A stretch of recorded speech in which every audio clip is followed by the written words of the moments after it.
Monsieur le Président, Monsieur le Ministre, chers rapporteurs, tout d'abord, je tiens à remercier ma collègue Barbara Bessot-Ballot, rapporteure de cette proposition de loi, pour son combat constant en France pour le bien manger. Et nous avons besoin de cela.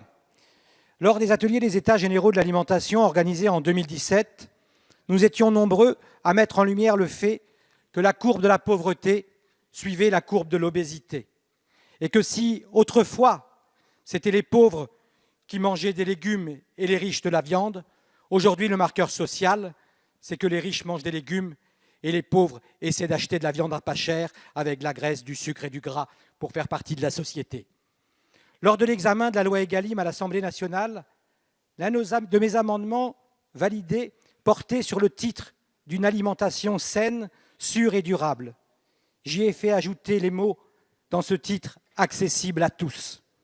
Nous étions un certain nombre, sur tous les bancs, à penser qu'il fallait changer la logique de la fourche à la fourchette et passer de la fourchette à la fourche, que le consommateur, devenu consommateur, devrait véritablement être inséré dans la prise de décision, et surtout dans une décision d'une nouvelle politique alimentaire française, mais une décision qui nous permet de regarder loin, loin devant sur ce qu'on veut manger dans les 20 ans qui viennent.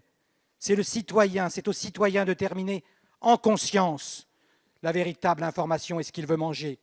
Parce que nous ne nous y trompons pas, si les concitoyens auront la vérité de l'information, ils accepteront d'en payer le juste prix.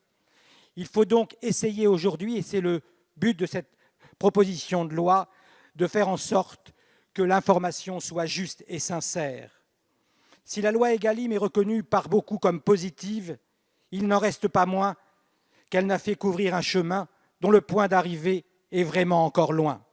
Modestement, en 2001, je créai un petit label infoproduit avec des camarades, il y a bien longtemps, en 2001, qui à l'époque permettait de taper le code-barre d'un produit pour en connaître le coût à coup sûr sur un test ADN sur le produit fini.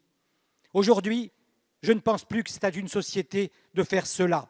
Je pense qu'aujourd'hui, c'est la force publique, que c'est l'État, que c'est Monsieur le ministre, que je sais sensible à ces sujets-là, qui doit porter une information consommateur publique. Nous avons l'outil qui appartient à l'État, 60 millions de consommateurs, c'est l'outil qui appartient à l'État. Et l'information consommateur sera, à n'en pas douter, un enjeu, et un enjeu pour les plus humbles. Avec le confinement, les Français ont retrouvé le petit chemin de la cuisine et des fourneaux. Je m'en réjouis. On a refait des tartes et des quiches. Et on a mangé moins de produits ultra transformés. On a davantage acheté en proximité. Ils ont démontré, ces Français, qu'ils voulaient bien manger.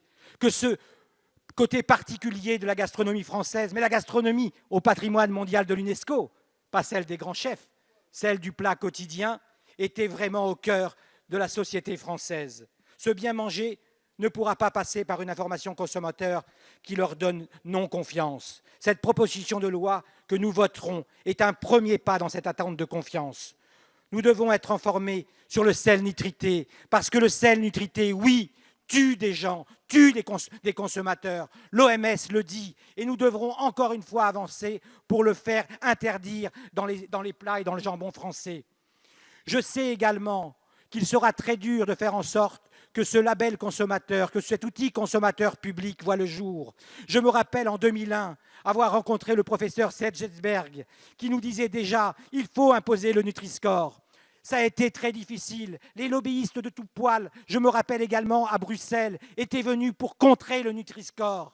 À force d'acharnement, à force de volonté des députés, des ministres de l'Agriculture et du professeur Sedgensberg, aujourd'hui le Nutri-Score va devenir un modèle français mais européen.